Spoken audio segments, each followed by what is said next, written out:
And as we got into it, you know, I gave him kind of the basic understanding of that. And I know you want to get into that more with me here, so we will. But it just floored me. I did not expect that from him. And he had a very serious interest. He had some very serious concerns and conflicts about it. He either really tried very hard to lead me. Oh, sorry, my phone was doing something. He either tried very hard to persuade me that he was conflicted about it and didn't know anything about it. Because if he knew anything about it, he gets an Academy Award for his performance, because it really seemed like he was concerned and conflicted. He was aware of it. He had heard other abduction accounts of it. He wanted to know a little bit about my personal experience, as well as an overview of my research of it. As we started into it, I said, look, you know, they'd already expressed that they were going to be leaving out of town later that day. And I said, this is going to take a while, you know, and I said, this is an additional conversation. But I said, if you want to talk to me additionally about this, I'm more than happy to tell you what I know. Just if anyone out there is a case of mine, of course, I'm never going to share a name ever without prior permission from that person. And just to make that absolutely clear, you know, but overall concepts and ideas and the nature of things happening, sure. I mean, everything I would normally say in my lecture. In fact, I will probably give him a DVD of a recent lecture if he really, you know, in fact, I should probably that just came into my mind, but I should probably offer that to him. That way he can get a basic understanding, and that's a beginning place to talk from. He felt he knew it was going on, but he went into this whole thing of not being able to understand how that kind of secrecy would happen, how something so complex, these billion and possibly trillion-dollar underground installations, maglev trains between all of them, military personnel and aliens working together, reverse engineered craft, you know, these guys want to do that.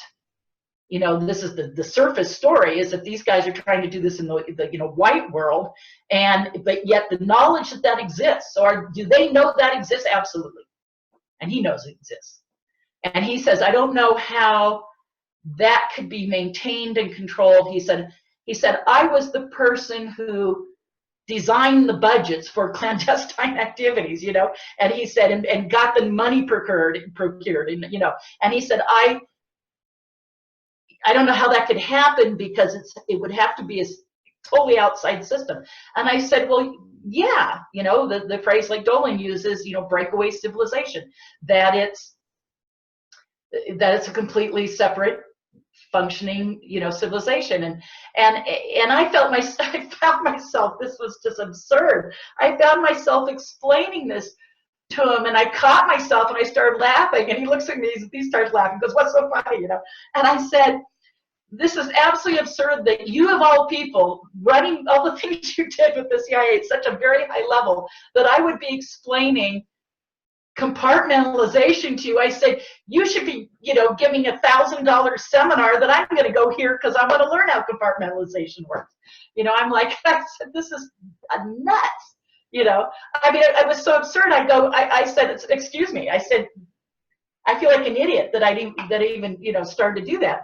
And he said, no. He said, you know, he was trying to make it sound like he was trying to understand how it could happen. I said, well, you know about need to know. If you don't need to know, you're not going to know. And compartmentalization and you know, secrecy. And I said, you should be telling me how this could be possible. I said, I don't know. And I said, bottom line is, I don't know. I just know that it is. And he said, well, I don't know either, but I know that it is. And so we just kind of went, oh, well, you know, that's where we were at. Like I said, it was about an hour and a half in, so I'd say almost an hour. Yeah, I mean, And yet it did. So he's saying, I'm not saying it doesn't. He's just saying, and I felt like he was truly conflicted about that. And I did tell him, I said, maybe some of the other guys you should ask, because some of them know. And he said, I think you might be right. And I had brought up one of the questions I had when I heard that you might be talking to him was the idea of constitutionality. Did you bring that up in terms of Millett? Yeah, I just said that, you know, he agreed that's why it needed to go to Congress, is because this, you know, he said they need to look into this and find out where the money's coming from, what's happening, because he said what is happening is unconstitutional.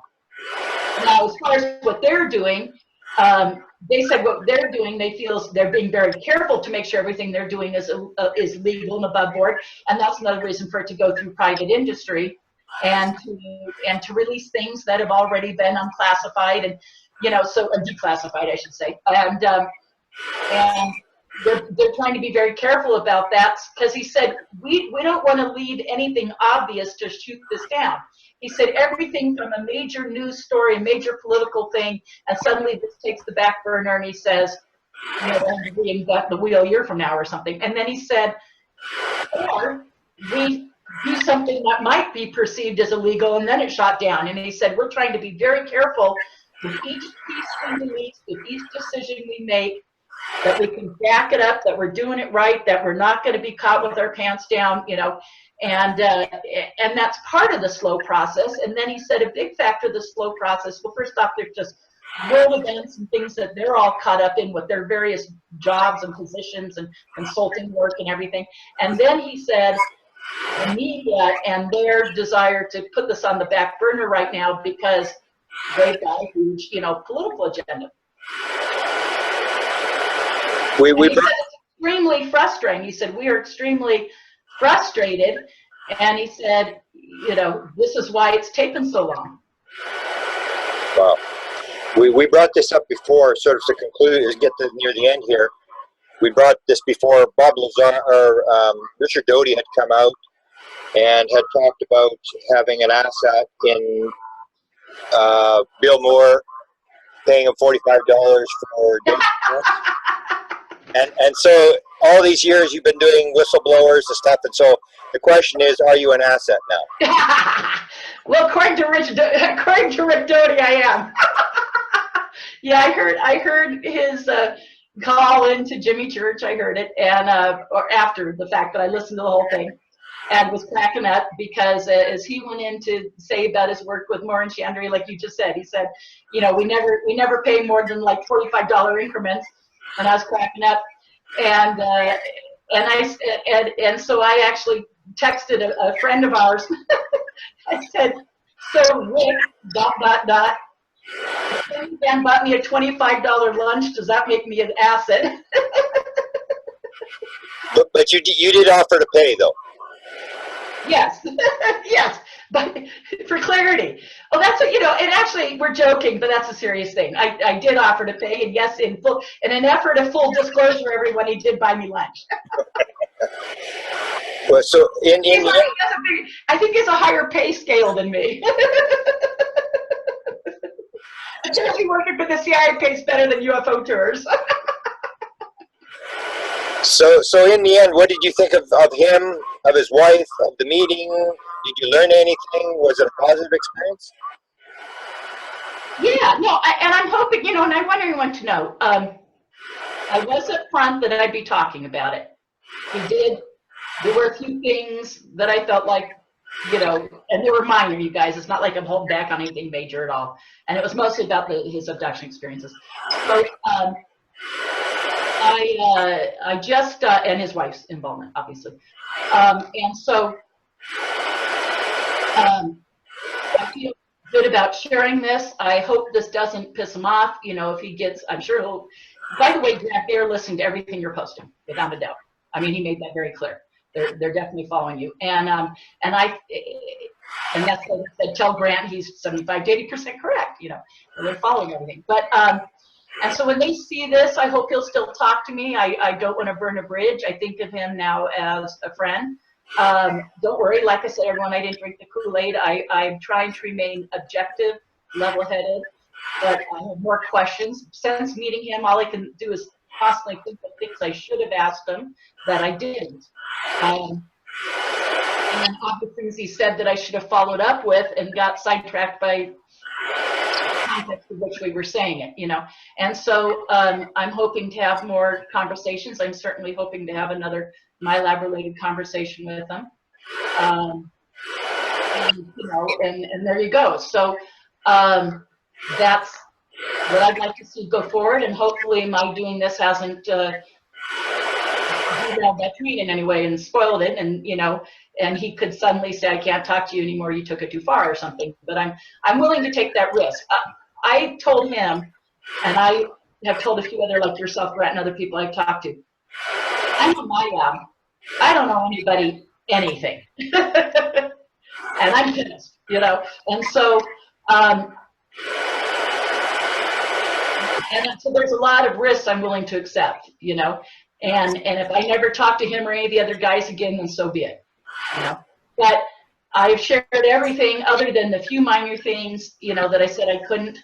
I'm going to look at my notes, well, I know you wanted to maybe look this up. No, if you have something that we haven't talked about, I know there was a couple things you'd forgotten to ask about the portal thing, and you forgot the picture. Yeah. Other than that, I think you... I did go, in my other questions I went in with, I think, well, yeah, the next footage, the pieces, the time frame, we covered all that. Green lighted, getting their ducks in a row. That was their end game, but so I covered all those things. The things that I went in with, we got to very early on in the conversation, and it wasn't like I said, oh, I have a question for you. They just naturally came up, and I didn't have the notes in front of me, but I'd written some notes ahead of time. So after this, I went and reviewed my notes, and I said, gee, I wonder how many of my original, like 5, 6 things did we cover, and I was relieved that all of it got covered.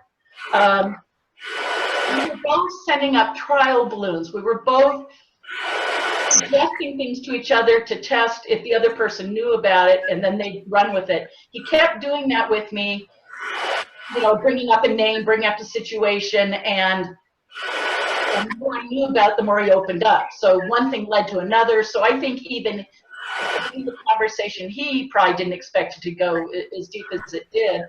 I was grateful for having kept up on all your stuff, Grant, for you, and the work that John Greenwald has done, and the work that Daniel, Dr. Journalist Daniel Litz has done, you know, because of following all you guys, I knew stuff, you know, and I was able to converse, and it was there present in my mind. Luckily, I had good sleep the night before and ate good, and yes, I was on my game, but you know, at times I didn't know if he was being flat out truthful or if his spycraft is just that good. And I left going, I don't know. All I know is what was discussed and what was said. I felt like I was getting a legitimate person and a legitimate concern from him. I did, like I said, one major takeaway from this is that I felt at times he was maybe at odds with the rest of the group. And just based upon what things that Elizondo has been saying here and there, and yes, he was, so he's, okay, let's put it this way. He supports that, but it's a bigger thing to him, so he's willing to acquiesce and let them have the parts that they want. So that these guys, and that's true of any team. I've worked in corporate environments, corporate team environments, and there's that give and take. And certainly in politics, sure, you know, you would expect in these guys' line of work, whether you're talking intelligence background or engineering backgrounds or all the above, that, you know, that's how they've learned to get things done. It's, you know, willing to overlook the things you disagree on to work on the things you agree on. And he might just stated that. Yeah. Well, I'm certainly happy that he reached out to you and talked to you, answered your questions, because as you know, I put out this thing on Facebook where I asked for questions, and the results were unanimous. everybody basically said, How many emails did you get? I have 35 pages of questions. And really no bad questions. You told me like 900 emails or something. Yeah, so I hope that this channel stays open, because we've got a lot of people who have a lot of questions that they'd like answered. And I'm glad he reached out to you, and hopefully we can get some of these other questions. I promised the people that I would do what I can to get these questions answered, and they were very happy. People were just overjoyed that finally someone said, our input matters. People want to know what we want answered. So we have 35 pages of questions, and anytime you get a chance to talk to them, you have the questions, I've given them to you, and we'll see if we can get some more answers to the biggest story of all time, the Super Bowl of all stories. Yes, yeah. And I told him I understood that disclosure was a game changer on every level. And he said that they certainly knew that. And politics, economy, energy, environment, human history, space travel, you know, it's everything. And I think any serious researcher in this field knows that. And this may very well be the biggest news story in the last couple hundred years, if not thousands of years. And it has that potential. And I said, I did have this discussion with him. Did he feel that way? You know, and yes, you know, and the tremendous responsibility. I told him again that I felt after hearing his views that I was glad he was a part of this, and hoped that the other group members were listening to him. And I felt that he had the right idea in mind, had a higher ideal in mind, and I hope that he would persuade the group, the rest of the individuals involved. And because of the give and take, though, letting others have what they're wanting out of this, of course, you know, so it's, but he says it's the big things we're all in agreement on. You know, he stressed that repeatedly. A couple things we hadn't really talked about, Grant, or we barely mentioned, but I'm almost surprised you didn't bring it up more, but that's all right. We're both tired. One is he kept referencing the other group doing the abduction research and the consciousness work. He said that's more secretive. I didn't ask him more about why is that part so secretive, other than he said they want to keep that more secretive right now. Now, I feel I can say as much as I did because he was catching himself from saying more. So that's kind of as much as was said, but that gets into the consciousness, the DNA, that there's a DNA connection to the consciousness, the antennas, he did talk about that. Yeah, he did mention that. And that's, that these individuals with this ability seem to be able to connect with the technology and connect with the ETs, and that they knew and understood that. And certainly the technology needed that. It needed that connection, and so that's why they were looking into that, because you can't have that advanced technology without it. And I have known this from my lab research for 25 or 28 years now, but to hear someone in his position in this group realize that. Now, a lot of people might say, well, come on, these other, and I told him, some of your members know more, they're involved deeper. They have 1 foot in your world and 1 foot in a blacker world. And he didn't know that factually. He thought that was probably the case. And I said, you know, they know more, and I can understand they're having to reinvent what that group already knows. What that group has already learned in the MyLabs, you know, what they've already learned about the technology and the fact that we are reverse engineering craft that requires that consciousness interface. He said, I said, you know, that they already know that now it's like you guys are having to rediscover that, reinvent that. You know it's there, but trying to find it independently of them to apply it to what you're doing. And he basically said exactly, you know. Yeah, I mean, yes, because he clearly grasped when he did the research on me that I, you know, I have the metaphysical understanding, the background, the spirituality stuff, and so maybe that was one of the reasons he felt he could open up more to me, is because I didn't understand and know that part.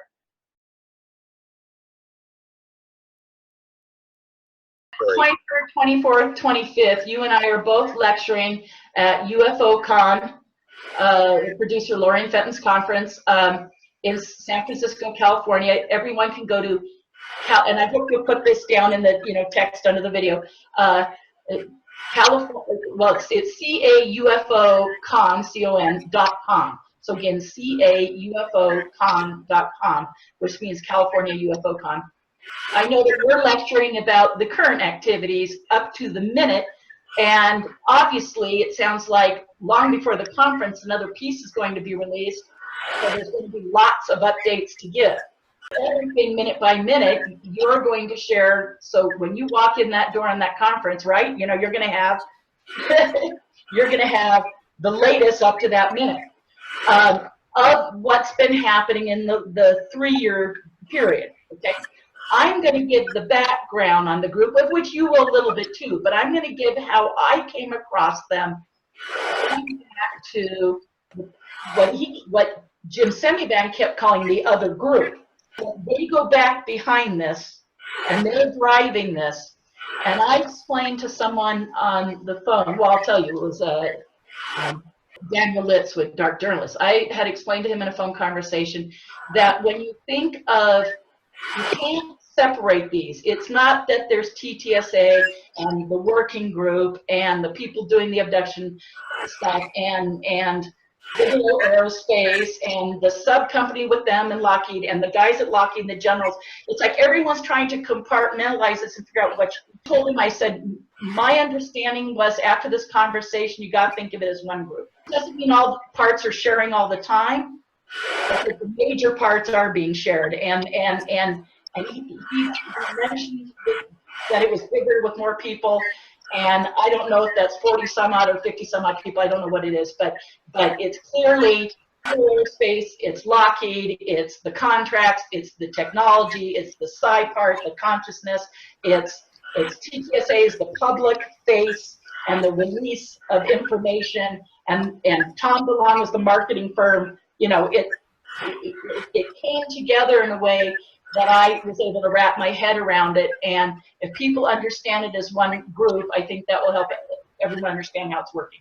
And I'm going to give that backstory and my past involvement with members of this group coming forward, and not so much to say, oh, I had this happen, I knew these people, who cares? It's about the fact that it is a sample of how the game is played. How it's been played. This current project, what we call ATIP, the Advanced Aerial Threat Identification Program, what we call To the Stars Academy. It's just the current face, many faces this group has had, going all the way back, as you and I have said, the aviary and everything since. And so every couple of years, but this time it's like they've gathered forces, they're thinking through it more, and they have a heavier agenda. That's what it appears. I talked to a couple weeks ago on the phone to researcher John D'Souza. And him and I said we have our concerns, weaponization of space, evil aliens, whatever, and him and I felt like maybe we were agreeing with some of mainstream ufology to say, really wants to rock the boat because we all want disclosure so bad we can taste it. Maybe this is ultimately, and not disclosure because of the group. They're not going for disclosure, everybody. They're going for a release flow information feed to accomplish multiple agendas, of which at least I can say for Jim Semivan for sure, because what he said to me was to have it be public awareness, create enough awareness that snowballs, goes to Congress, and they start doing the real digging. And when I said not disclosure because of you guys, but in spite of you guys, And he said, I certainly hope you're right. And I was comforted that at least he's involved with this group and that's what he believes. I'd like to believe that's what they all believe. Let's wait and see. And as I get information, I will share it if the communication channel remains open after I've done this. Yeah, come to UFOCon, because as I said, I'm going to give that background so people can really understand how's this happened all along. And they'll have a bigger picture, and then you'll give all the current stuff. So together we're going to be like a seamless presentation. And then we're going to take questions from the audience, and Steve Bassett will be there with us. He's giving a final talk to wrap it all up at the end of the conference. But that first night after you and I present, Steve will have been there to hear us, and you and I and Steve are going to get on a panel together and talk about this. And I am really looking forward to that. Yeah, I'm at the International UFO Congress. I'm not speaking, I'm just attending. I will have brochures and information there, and certainly people are welcome to come up to me and say hi. Preferably a pat on the back, not a slug.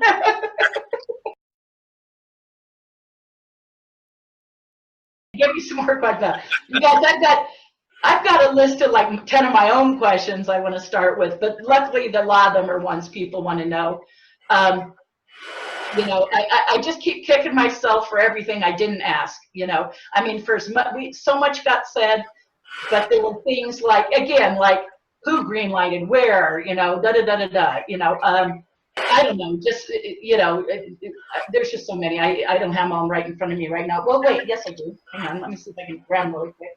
You know, things like, with the hardware, how did they get it? Were they involved in crash retrievals? Did ATIP do crash retrievals? How did crash retrieval stuff, which is in Black World, make its way into the ATIP, the Advanced Aerial Threat Identification Program? How did that get into there? Or did it go to Bigelow? If it didn't go to ATIP, how did it go to Bigelow? Or was it to ATIP, Bigelow, or whatever? You know, I mean, there's so many things I'm like going, I blew it, you know, but it was just too much, and with any luck, I'll be able to ask some of these things. Wonderful, Leslie. Melinda, I'm putting a gold star in your file. You did a good job, and let's hope that you get to do it again. I'm really proud of being able to know you, and the fact that I was involved, that you told about this, and I got to be a part of this. Well, one thing is, you know, I'm flabbergasted, tongue-tied. I'm flabbergasted that I met him, that I had a client come on my tour who knew him. They had some mutual friends. She was going to meet him. She'd only done emails and phone conversations with him, and that she said, you know, I'll ask him some questions for you at the end of February. And then when she called me the next day and said, you're not going to believe this, he's coming to Sedona. I mean, and she even said, Melinda, you must have some incredible soul power, some incredible draw that, you know, and I feel like it was consciousness at work, divinely inspired, meant to be. And I'm constantly having to check myself. I ego in check and say, you know, I have to put my thinking cap on. I am not trained in spycraft like these guys, and realize at any moment I could be fed something. You know? But I met a man who was very nice and pleasant to my face, who I'm choosing right now to believe the majority of what he said to me. And if he wants to have something put out there, I'll put it out there.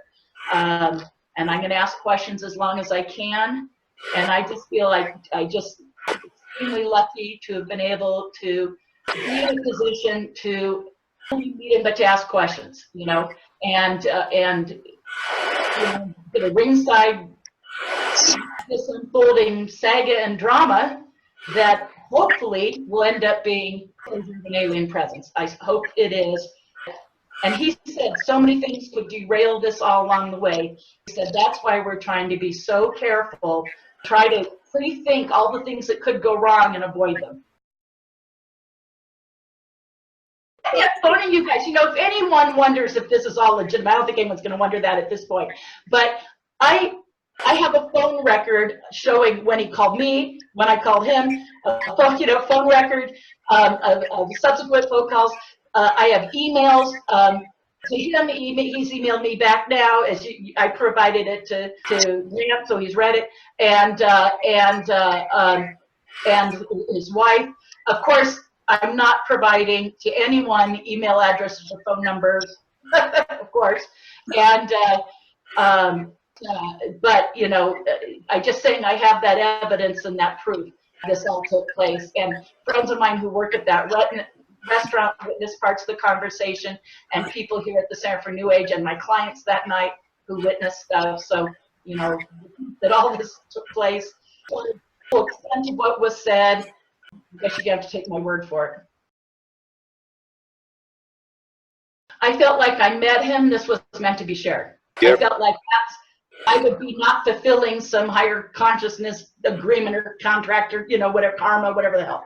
I would not be doing that if I wasn't right now.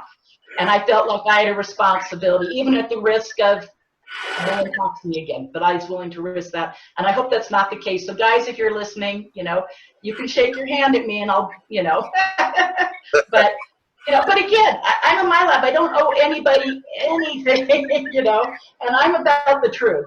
And all I want is the truth and to get it out there and for people to know. That's all I want.